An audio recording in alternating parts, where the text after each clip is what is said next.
So the title of my talk is A Large Language Model for Genetic Disease.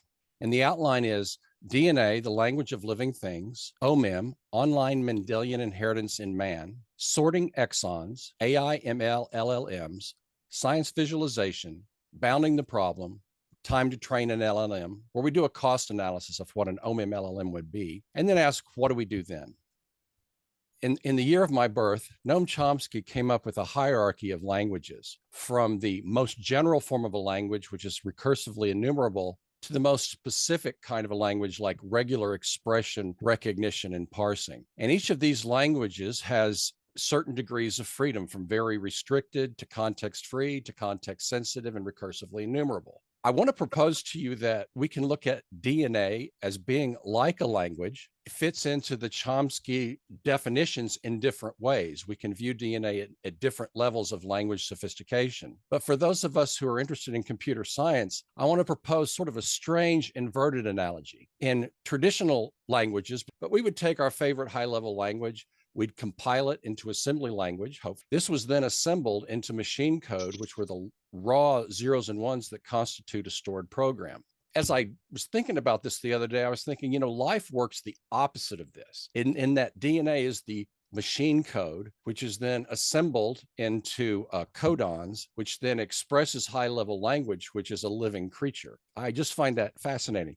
Another thing about DNA is there's a copy of it in every one of our 37 trillion cells. So we have this supreme parallelism and redundancy and the fault tolerance that a multiple copy situation gives access to. DNA is a language stored as one-dimensional strings with specific syntactic rules involving the sequence of 4 nucleotides, and they're adenine, guanine, cytosine, and thymine. And they differ only slightly, but they differ sufficiently that they can be distinguished by a reader which is similar to the reader in a Turing machine, reads the tape and progresses through the tape and assembles a transcript.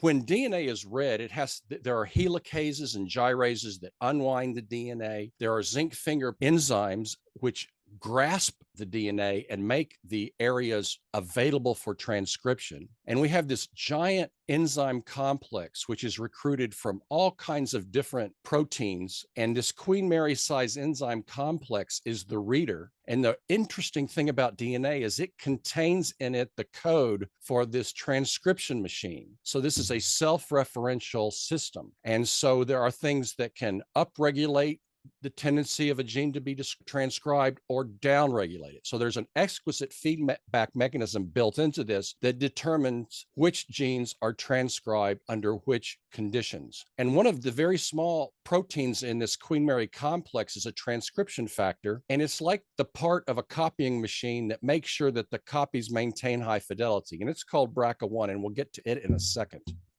There's a slight technicality. When DNA is turned into the RNA message, which is usually much shorter than the gene for reasons that we'll get to, there's a substitution that's made, whereas DNA is CTA and G primitives, RNA is CU, A, and G primitives. And it's interesting because this U confers on RNA an instability in that RNA is only stable for a couple of hours, while DNA that with the CTA and G is stable for centuries, as we found out with the Iceman buried in the ice.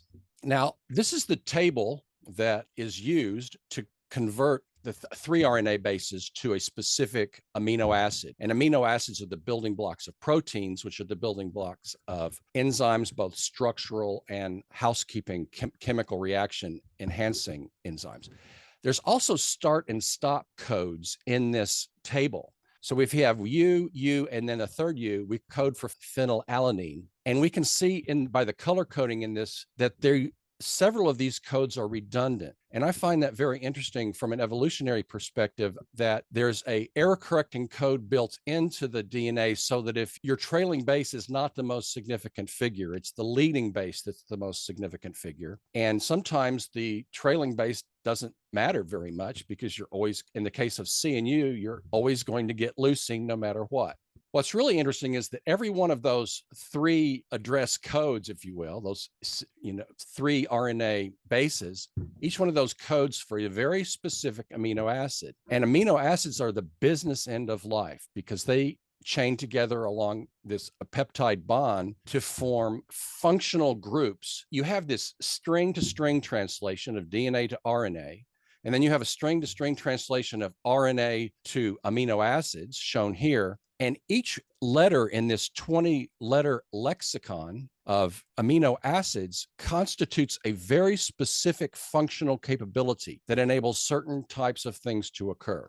For example, with serine and threonine, if these are in an enzyme, that enzyme can be phosphorylated in a phosphate group on that OH and confer on it certain levels of activity or inactivity. And proline, for example, enables the protein string to curve the other way. And some of these are acidic, some of them are alkaline, some of them are water-loving, and some of them are water-hating, hydrophilic and hydrophobic. Each one of these side groups to this peptide bond confer very unique properties that enable the creation of enzymes that accelerate housekeeping and metabolism, and those that build for structural things like keratin, hair, bone, fingernails, and things like that. Okay, so it's string to string, and the functionality is determined by this specific group that's coming off the side. But this one-dimensional string, which is shown in the denatured form here, it has to be folded in order to take its true function on. So whereas you might have the primary structure that's just a linear chain, there are secondary structures where you have helices and these things called pleated sheets, which form surfaces, and these can configure shapes that enable other chemical reactions to occur. So we're building a house out of these bricks, and the geometric sophistication of these machines is extraordinary. And so we go from these secondary shapes to tertiary shapes where we have these coils that are themselves configuring around a molecule. And in the case of hemoglobin with alpha and beta hemoglobin, we get a complex that can hold 4 porphyrin rings. And these porphyrin rings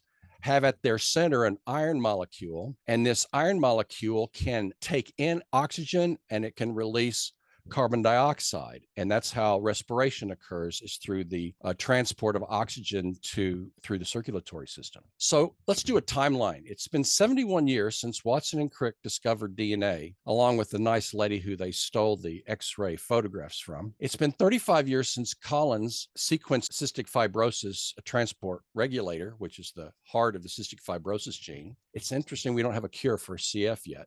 24 years since Collins and Craig Venter did the Human Genome Project. So no cure for cancer and no flying cars. However, weight loss is a total success. Here are examples of genetic diseases, and it's more broad reaching than you might at first suspect, because diabetes is widespread, both type 1 and type 2, and it's very much a genetic disease. Psychiatric diseases such as bipolar disorder or depressive disorder, or things that really affect the well-being of people's lives, are also genetic diseases. Most cancers have a strong genetic component, and along with kinds of disorders like visual impairments are also, many of them, genetic in origin. So here's a map of the genes that are implicated in diabetes, that if we go into the online Mendelian inheritance in man and we do this traffic, we can see that all these genes are involved and all of them have relationships with each other, but some are more highly connected than others. And we can use that high degree of connection to make inferences about what appropriate target therapies would be. This, in effect, gives us a priority map for what we should look at. If we do the genome inventory, we find that only 2% of human DNA actually codes for protein. 8% of the human genome remains undeciphered because it's near the centromere, which are CG-rich regions, which are very difficult to unwind and decode. 25% of DNA is intronic, which means it doesn't code for anything. 50% of DNA are these repeats, which I'm going to talk about, and 95% of our DNA has unknown function. DNA repeats on the right are sorted by their length. And so every one of these is a repeat that is found in the human genome. Some of them are viral litter. Some of them are wreckage from ancient pseudogenes that no longer do anything. About 25% of our coding genome is dedicated to our sense of smell. And so there's this odd set of stragglers, what you would see if you scuba dived onto a lake and you saw beer cans and outboard motors and all kinds of things from the past.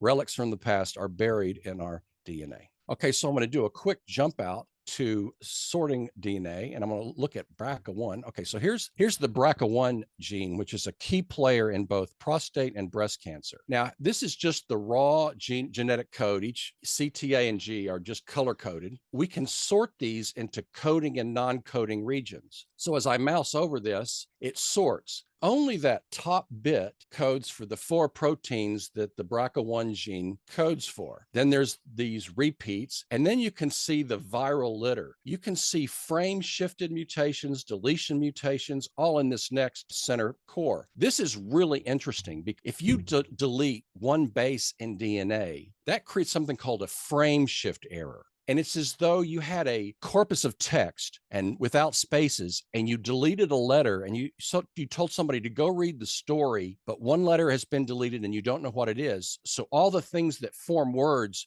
no longer form words. They form nonsense, and they're called nonsense mutations for that reason. And that's a really fascinating vulnerability that DNA has to mutation, that you can tolerate substitutions because of the redundancy we saw earlier, but it's very difficult to tolerate deletion mutations because everything downstream of the deletion is read incorrectly and codes for nonsense. So it's really a wonder we're here.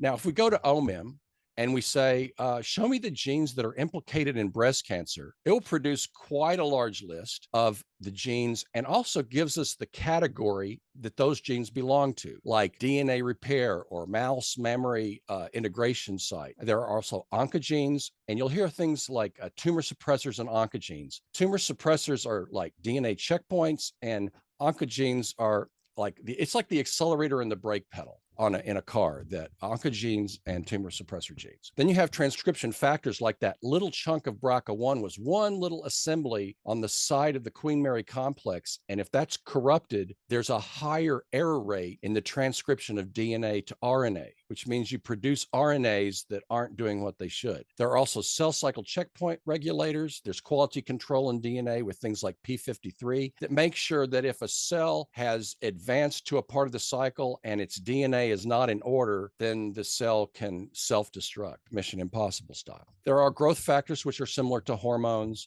There are hormone receptors, which are signaling. Hormones signal cells to grow. So when you grow and you don't want to grow, or when you keep growing when you should have stopped, that's a very big deal in cancer. And so there's external and internal signaling that take place within the cell. Okay, so this is that was kind of our DNA primer. Now we can look at the growth of OMIM over time. If you go back to 1989, there were less than 1,000 entries for these various cancer queries: breast cancer, prostate cancer, tumor suppressor genes, and oncogenes, which are the brake pedals and accelerator pedals, respectively. But there has been growth. It hasn't been really hockey stick growth, but there was strong early growth, and now we're seeing the roll-off as more information becomes known about the genes that are participating in cancer. There's less new genes to find. We eventually saturate out where we now have identified all the genes, but we have not identified everything that they do. So that's growth versus time in OMIM, the database that we care about. So here's one entry in the grand database of OMIM for P53, and it shows where it's located, and it describes what is known. It describes what other genes that it interacts with and what other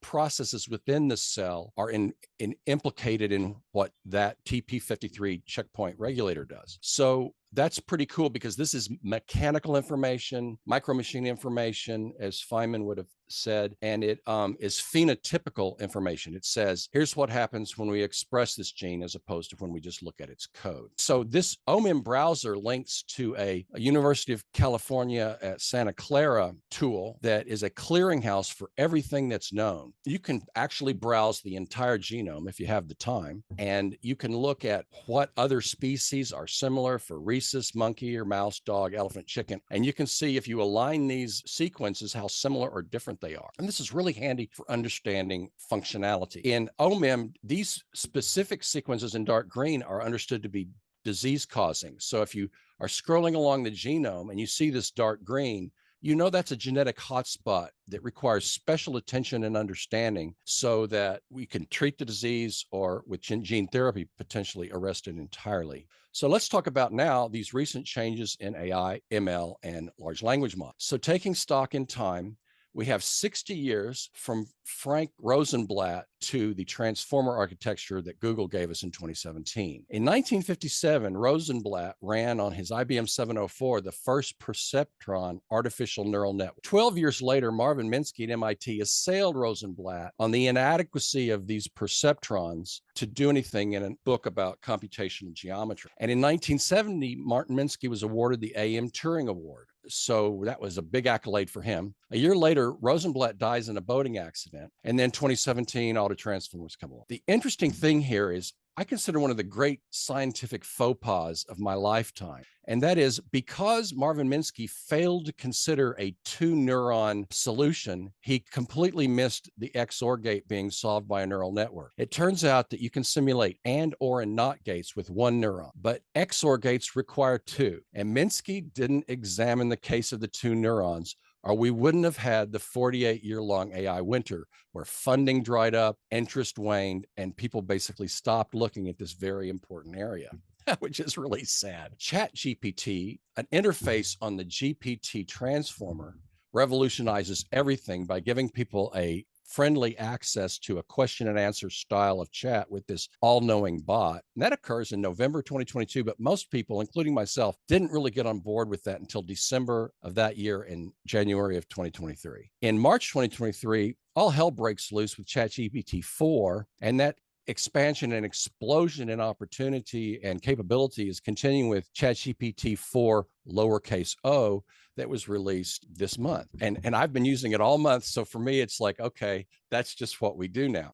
I want to talk a little bit about the concurrent revolution in scientific visualization, because if you list your 5 favorite chatbots, 1 or 2 of them are going to be image synthesizers. And the ability to synthesize text and synthesize images based on a query or based on some kind of question that you had is a key part of communicating your ideas to others. So I wanted to compare the visualization of hepatitis virus, which I did recently as a favor. And we used to just draw these abstract diagrams. We knew that they had icosahedral geometry. We knew that there was a capsule that enclosed the viral material, but we didn't have a good sense of what the geometry was. And now we have down to the molecule models of these things for hepatitis A, B, C. There's also D and E, which turned out to be fragments of A, B, and C. And we even now know why it's so difficult to cure hepatitis C, because it has this very protective coat around it that encloses the capsid, that encloses the viral material. But we can now see these exquisitely detailed images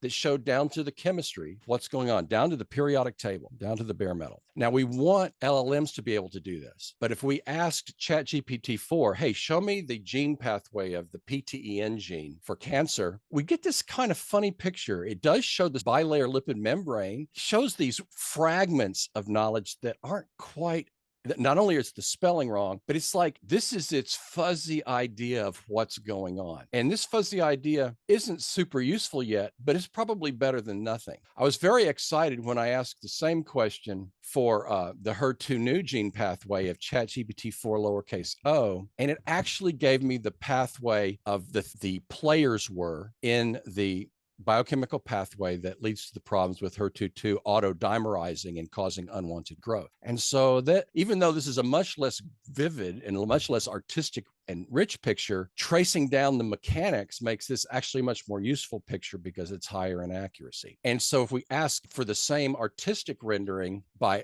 4 lowercase o of the same pathway, we get this, and you can see the fragments of the players, and you can see how they've been misabbreviated. And it's kind of like a child that hasn't been trained yet, but that's extremely intelligent. So we want to fine tune this child so that we can replace these fanciful pictures with accurate ones. So let's quickly bound the problem. Let's consider the relative complexity of 2 famous genetic diseases: sickle cell anemia on the left and cystic fibrosis on the right. I just want to create a spectrum of complexity here. Now, with the sickle cell hemoglobin gene, there is only 1 altered base in a 1600 base gene. And that gives us 3 states. You can have state 0 where both alleles are fine, you don't have a disease. 1 allele from either parent can be mutated at position 17 out of 1600. And for that, you get resistance to malaria because the falciparum parasite can't can't survive when the hemoglobin in the cell reconfigures itself to polymerase. But when both parents contribute a mutated allele, you get sickle cell disease, where instead of these pillow-like red cells, you get the polymerization of the hemoglobin molecule, which creates these spiky red cells, which can no longer pass through capillaries when oxygen tension is low, and it creates what's called a sickle cell crisis, which is extremely painful and also life-threatening for the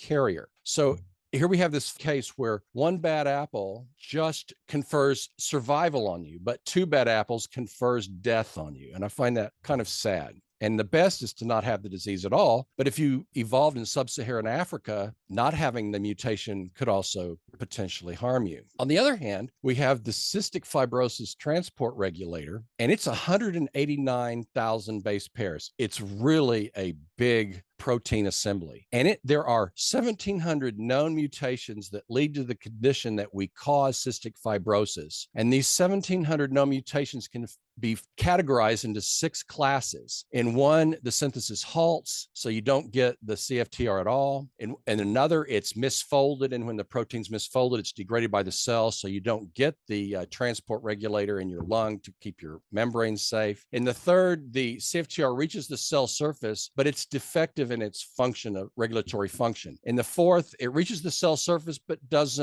not quite as well as it should. In 5, the production of that particular protein is reduced but not eliminated, so you survive but not well. And 6, it's unstable at the cell surface and is also degraded. Here are quick challenges in gene editing. Like, let's say you have the perfect therapy. You've got to deliver that therapy to as many of our 37 trillion cells as are in the organ system that is affected by that mutation. And the problem is many of our payload carriers, like AAV viruses, they can't carry these large vectors. And sometimes if your payload's too large, it gets degraded. And lung tissue is particularly difficult to deal with because it has all these evolutionary protections that have been erected to prevent intrusion of material into the cell. You have to get that payload through the nuclear pore. And so that's a bit of a fight. And so then once you get the payload there, you've got to make sure that payload is expressed. And then you have off-target unintended consequences, which are the most dangerous aspects, the most unknown aspects of gene therapy. And then there's also safety issues, like, let's say you can solve all the other problems. A person can have an immune response to this foreign protein, and they can just have anaphylactic shock or a bad allergic autoimmune problems. All right, so here's gene therapies worldwide. 132 trials in 2017. This number continues, by the way, for the years since 2017. There's been no great uptick in the number of gene therapy trials in motion at any given time. Here are the diseases being addressed by gene therapy, and this falls basically from the list I gave you at the beginning of those diseases which can be considered genetic, which are a lot of the diseases we care about, diabetes and cancer being principal among them. Here are the tools in our toolkit for delivering a payload of a gene therapy. These are the tools in the toolkit. In rough categories, these are what their capacity is. So for a complex gene, we have to either do spot editing. We can't just replace the entire gene. We have to edit it in place. That looks feasible for something like sickle cell, but it may not be feasible for cystic fibrosis, where large blocks of the gene can be deleted. All right, so all these genetic diseases are characterized phenotypically in the OMIM database. So it seems like it's time to train an OMIM LLM. And what that means to me is the first thing we do is we count the cost, because we want to know the cost and the time to create an LLM. Maybe it's too expensive. Maybe we couldn't afford it. Maybe it would require some kind of moonshot level of funding to get done. So I actually went and looked at the relative model size between training ChatGPT-3 and training with the OMIM using the corpus of phenotypic and genotypic information we have in there. It turns out that it's not that bad. And you can study this more at your leisure, but it's a 336 to 1 problem, where so it's the training an OMIM LLM would only cost us 1/336th of what it cost to train ChatGPT-3, which looks like a GPU time cost of $13,000 instead of $4.6 million. And it also looks like a training time of 9,000 GPU hours rather than 3 million GPU hours. And if you could get a hold of 128 GPUs, it would be 3 days of calendar time to run that training. whereas it's 127 days with 1024 GPUs to train ChatGPT-3. So I was surprised when I did this calculation enough that it made me want to do this talk, because I had originally dismissed this as a very infeasible problem, but this almost looks like something within institutional reach. And I kind of wondered to myself, what is it that UALR can offer the world? Like UCSC offers us the gene browser, and John Hopkins offers us the curation of the OMIM repository, and University of Virginia has a great core lab where they do a kind of phenotypical investigations with wet labs. So what is it that UALR can contribute? And it seems to me that one strength that we have is in our computer science, information science, and bioinformatic endeavors, especially as they would relate to AI and large language models. Then the question is, then what? It seems feasible. What are we going to do to integrate an OMIM specialized LLM into some parent LLM so that we don't reinvent the wheel of ChatGPT 4 lowercase o? So we could take a fine-tuning approach. And by the way, I really invite your insight and contributions into which of these approaches or some combination of these approaches could be used to integrate a ChatGPT 4 generation LLM, or 5, which is being trained as we speak, and an OMIM LLM. So we could take a fine-tuning approach. We could take a retrieval augmented generation approach, which is very popular and closest to what most people are doing to specialized chatbots to their particular domain of knowledge, adapter layers to front end our chatbot with this additional information. And then we could use knowledge distillation. Each of these are investigatable by this. And that is really all I have to say. I have no grand conclusion for you. I just have this kind of interest in asking the question, what is it that we can do to make the world a better place with these tools that we're learning about? So I'm going to stop sharing my screen and get back to you guys. If we're trying to create a holistic system that's going to encompass introducing some change, we're not going to be able to interpret that change well, especially the variability of each individual. You know, we don't really have a simulator for proposed changes to try them out before we launch the rocket. That's right. It's fire, ready, aim. Yeah, and I guess, Van, my kind of just piggybacking off that question, because I was thinking about that too in the presentation. It's like, you know, in my experience using LLMs to help with coding problems, I can read when, you know, what I get, and I can know when the model, when the LLM hallucinated or did something wrong. Right. I know my code doesn't work. But yeah, that kind of this level of DNA code that's not readable, how would we even know the sorts of like hallucinations or mishaps that get introduced by an LLM? Well, or the like downstream impact of it. It's really the downstream part, because we can sequence an individual's genes and know with a fair degree of certainty where their problems lie. And we can even run microarrays for very routinely diagnosed misconfigurations, so that it's a lot cheaper than doing the true tear it apart sequencing, which is more expensive. But even with that more accurate information, like you, I have used LLMs to try to write better code. And whereas I wanted to make this a very deterministic A leads to B leads to C sort of pipeline, I invariably end up using the LLM as a really messy scratch pad with all kinds of attempts and false tries. And I've even taken to counting the number of shots it requires me to get to what I originally intended, because I wanted to carry this along. And I've had 0 shot outcomes, and that's about once every 10. And then I more routinely will have 3 shot outcomes. That's once every 5. And then I'll have 30 or 40 shot disasters, which are just all over the place. What do? It's like you can't be subjecting a human being to that. But here's where I think the payoff is. We're still in the process of figuring out what the Human Genome Project gave us functionally. We still don't even know how many ATPs are made from ADPs in a mitochondria. We know to within 1 or 2, but we don't have a solid statistic. We still don't know completely how glucose transport works, even though we understand the structure of insulin. And so there are enough gaps in our knowledge. Not only do we get the opportunity for gene therapies, but we also get the opportunity for functional modeling of what's going on in cells, which I think we remain relatively blind to in our understanding, just because of the level of complexity that we're being forced to deal with.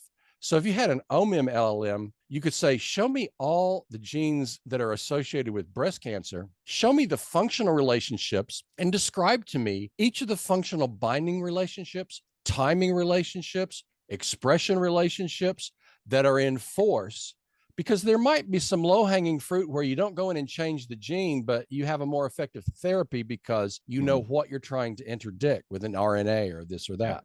Like as a causal inference sort of tool or something like that. Right.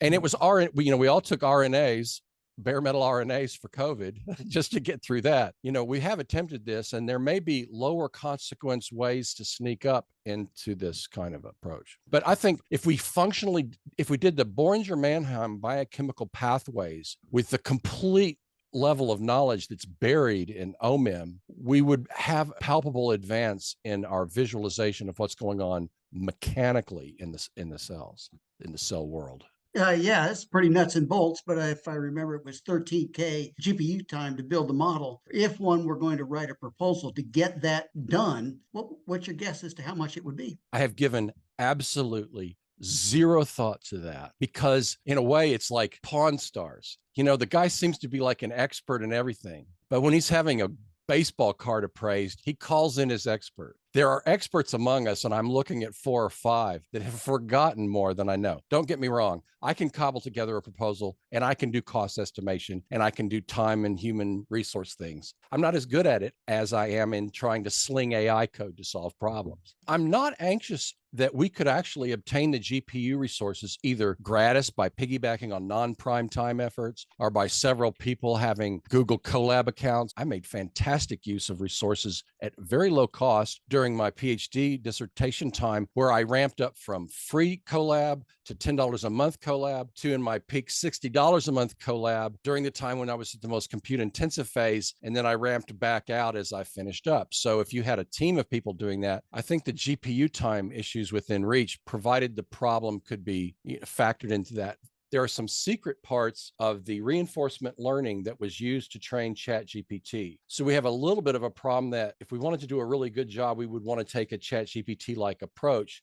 But some of that is proprietary to OpenAI. But there's a lot of smart people in this university that we might be able to come up with close approximations to it with this. And I hope all of you will forgive me for sounding like so much of an administrator. It's very embarrassing. Oh my gosh, administrators make the world go round. I'm married to the world's best woman who is consummate administrator, and I would not even have my head attached to my body right now if it weren't for that administrative. And the trouble with administrative skills is they go unsung and they go unheralded. And to me, they are vitally and critically important. They're just irreplaceable. I have the highest esteem for those like yourself and Dan and Mariafana Milanova, and all you guys who have that particular skill. I was not claiming that I have much of it, by the way. Oh, I think your questions and your position illuminate that is something that's easy for you. And that's a neat thing.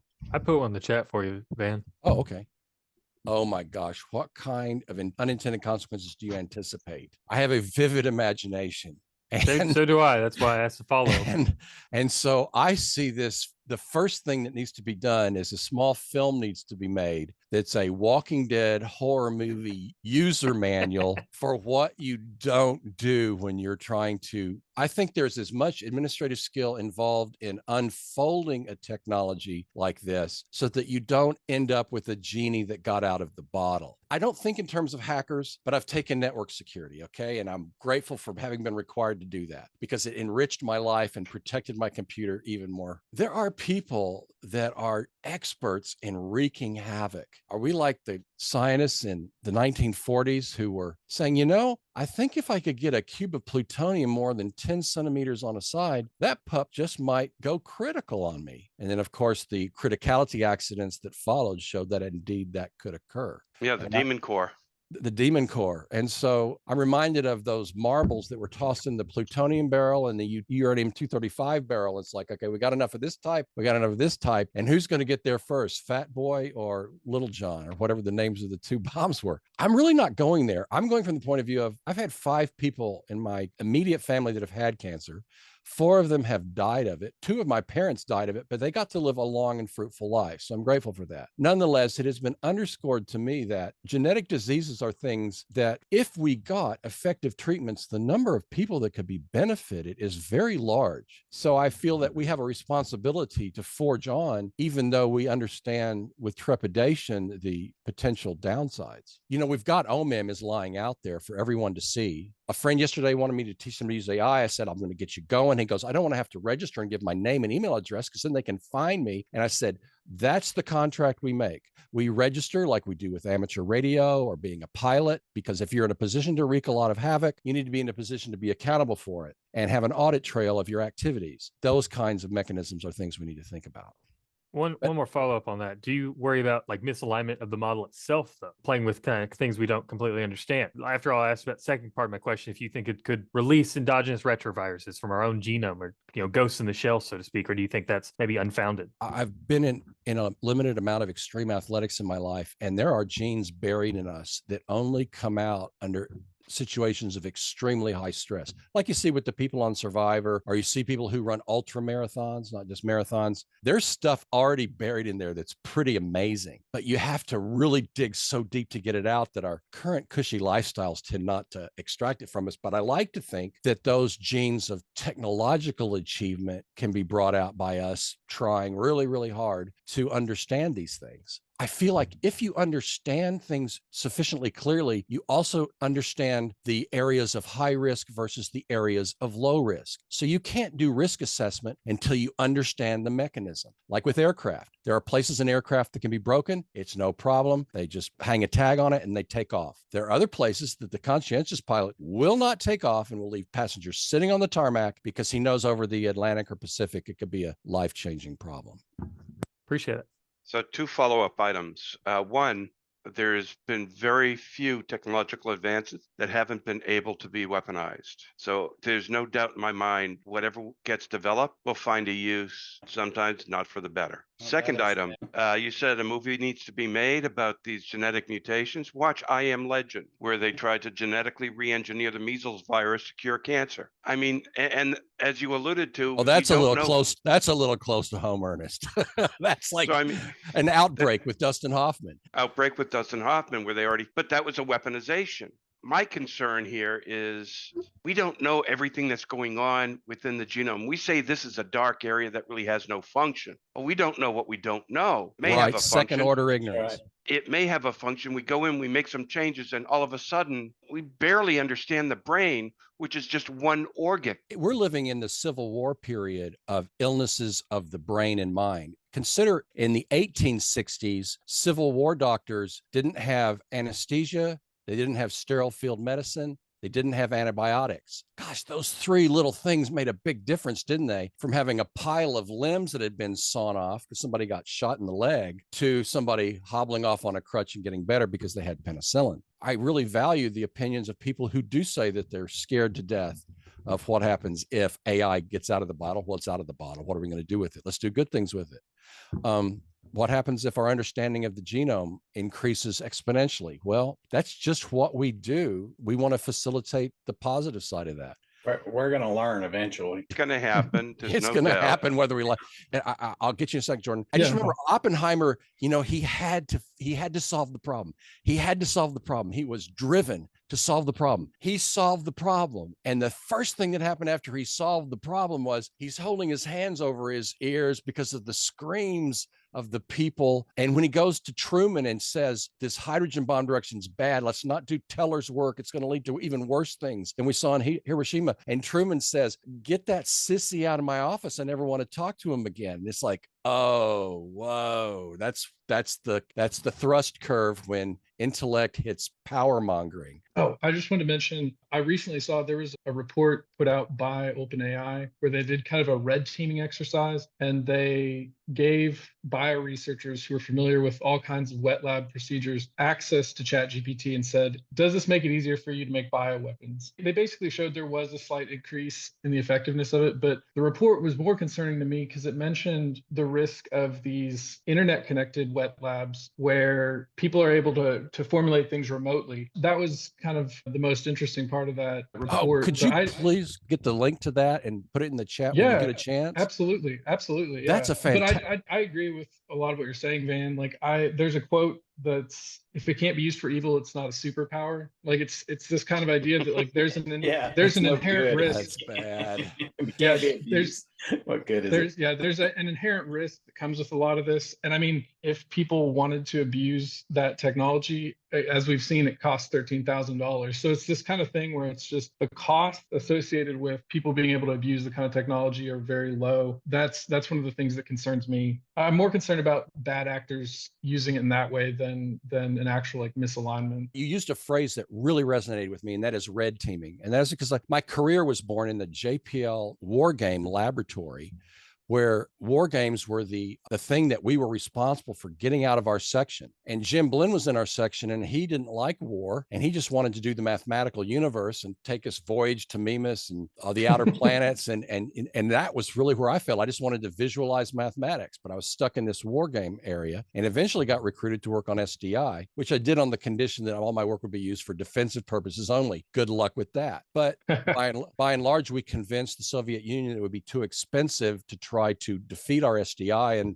then the Iron Curtain fell. But anyway, this red teaming thing, I think, is a great light of hope for me, because when you have concurrent with an investigation like this, when one of your grand expert administrators has said, well, we're going to put in the budget a red team, blue team exercise for the value that the benefit that we get and the risks that we take, that seems like a good stewardship position to embed in creating an LLM for OMIM. And it's almost like I'm now thinking of it like a skydiver thinking, well, I always carry a reserve parachute. And here's the hacker thing. Hackers are base jumpers, okay? They'll jump off with one parachute just for the thrill of it. I have to have two parachutes. I got 3 kids. That's just the way it's going to be. I think that if we build into our programmatic administrative edifice this reserve parachute of the red team that lets us do risk-benefit analysis, it will. Because, you don't think of when you're just intrigued by something that it could lead to something bad. You're just intrigued by it. It's just a 10-centimeter cube of plutonium. It could solve all the energy problems of mankind forever. We have to build into our system a way out. And aviation gives us an excellent precedent, because all the FARs are written in blood. Every regulation that exists that a pilot has to understand before they get their license are there because somebody died when they didn't do that. And because of that, there's like at any given time during the holidays, there's 1 million people over our heads flying, thinking that's just normal. When in fact, if it were not so regulated, there would be a plane crash every day or more, just because of the sheer volume of it taking place. So what are the FARs for AI/LLM development in specialty domains that can be weaponized? And we got to know, no matter how naive we are, that genetic investigations can be weaponized, and we have to assume they will be. And so how can we build in our reserve parachute to that? So Jordan, your red teaming has really, I'm so glad you got to come today. I want an LLM that gives me the same versatility with OMIM that I have with any other expert knowledge domain that's already been encoded. Doing that and doing it with a proper red team-like approach would require to build a fine-tuned LLM that incorporates the knowledge of OMIM. Or if we have that responsibility to say we shouldn't do it, we should say we could do this, but we're not going to do it because we think the risk outweighs the benefit. But I think I'm looking at a lot of mothers whose kids have cancer in the eye, and they're not buying it because they're held hostage and they don't like being held hostage, and they shouldn't like being held hostage. Dr. Brilliant, what do you think? Would a model have to be created individually per person? Or do you think you could create a model that could be ubiquitous across everybody? You mean analogous to a large language model? A large language model for genomic prediction and manipulation. If you go to ChatGPT and ask it to convert a paragraph into the style of some well-known person or even not very well-known person, it can do it. So it has an idea of what an individual's verbal or writing style is. But it's presented based as a genome. So if you present that genome, it's going to have to see it before it can do anything with it. Since each person is so individually different, so vastly different from a genetic level. Well, people are pretty similar from a genetic level, actually. I mean, how vastly different are we really? I mean, is there some different switches, some different structures? We are 99.99% the same. There's some variables. Here's the thing is, but our differences are encrypted if you haven't supplied your DNA to an agency. So we've got the potential that here we go. We do the OMIM LLM, but nobody can put their genome in the repo. God, that genie's already out of the bottle, because Ancestry.com the first day, 23andMe the second day, it's like over, that ship has sailed. But the conversation between you and Dan was really cool because it does have that fingerprint aspect to it that you say, look, I'm not asking for the solution to everybody's problem. I'm going to ask you to put the solution in this style for me and tell me what it would be for me. I just have another one. Say, you have a family that has a known like heart condition. I knew a guy in high school, for instance. He was Native American, and every man in his family had an inherited heart condition and had to have open heart surgery as a child. But they kept, they wanted to maintain the Native American line, so they kept having kids. Suddenly you get into an ethical dilemma of like solving these genetic issues or vice versa. And some of these issues, since they've been addressed before, we can just reference the existing solutions. But when we do stuff that hasn't existed before, we have to build in the red team reserve parachute somehow. Gosh, you guys have really come up with some clever stuff. Didn't even occur to me that, I could present my personal genome to a personal LLM and get a personal answer. And then I could act on that personal answer with a set of options that would be available to me that were costed by how much they would cost to implement. But then your wet lab internetworking has this problem that if I provide a sequence, I can order that sequence, have it synthesized, and then it can be shipped to me. And then all we're concerned about with is delivery mechanism. So the mechanism is already in place to do the horror story part of what we've talked about. And we're just talking about how are you gonna get it to the intended recipient? I mean, with technology increasing with gene creation, like eventually imagine we might get to a place where we could basically inkjet print DNA, custom sequences, as much as we want. CRISPR. Yeah, but CRISPR still takes quite a bit of like lab components and stuff. Imagine you could just start with like a bank of ACTG and just print out wherever you want, like almost via a button press. We can do that. We've already got that. The DNA synthesizer problem is worked up to a certain length of a fragment. Yeah. And then we take mosquitoes that were previously weaponized with malaria, and we weaponize them. Oh, just a second. Oh, what was that? Okay. And so, gosh, this is scarier than, I just want to help people. Now imagine a political party having access to this and being able to wipe out. I still worry about this being aligned to like the gene. Like, we think of viruses as being like just genes with kind of their own will is not the right word, but like their own what a impetus. retrovirus is. Yeah, exactly. But like, what if we think we're training it on like humans, but really it's training it like a deeper level of like selfish genes that we don't really comprehend. And for the most part, they align, but there might be edge cases where that alignment is revealed to not be consistent with what we think we're feeding into this. But an enormous percentage of our genome is former edge cases that have gotten shipwrecked and lodged there, and they're just waiting for the day they're just waiting for the call. Yep, to be unearthed. just wake us up, Tom Cruise, War of the Worlds style. And some of those are even beneficial. I mean, there's some endogenous retrovirus elements that like make it so placental mammals, we don't attack the fetus, our immune system. I think that it's just a matter of time before we're able to understand it enough to where people will be virtually immortal. And that's going to be the outcome of this type of research. Yeah, there's a whole longevity lifeboat society of people who are worried about lots of bad things. Telomere lengthening and that sort of thing. But what if you end up kind of in this situation where you need to die or want to die, but you can't die? And this movie just keeps getting better. It is. Your body just regenerates itself. I watch these movies all the time. There's nothing I like better than programming in Python and Google Colab and watching an old rerun of Terminator come into the bar. And it's like, I'm slinging code. I'm part of the future. I'm making that chip that they're going to come back and try to snatch. But, it's all kind of this facetious internal world thing that you don't ever think is going to pan out. And boy, you get experts in a room and this little back and forths happen with the red team and the wet lab and the personal fingerprint of your genome. And all right, folks. Well, it's been a good discussion. Thanks, Van. And you got the recording, right? So right. And I've just changed my mind. I'm not going to post the slides. and I'm going to go ahead and become a restaurateur, like was my original dream. Yeah, I'm going to become a carpenter. More. Thanks, Van. I enjoyed Thank you it. guys so much for coming. Take I really care. appreciate Yeah, it. thanks, We'll man. talk to you later.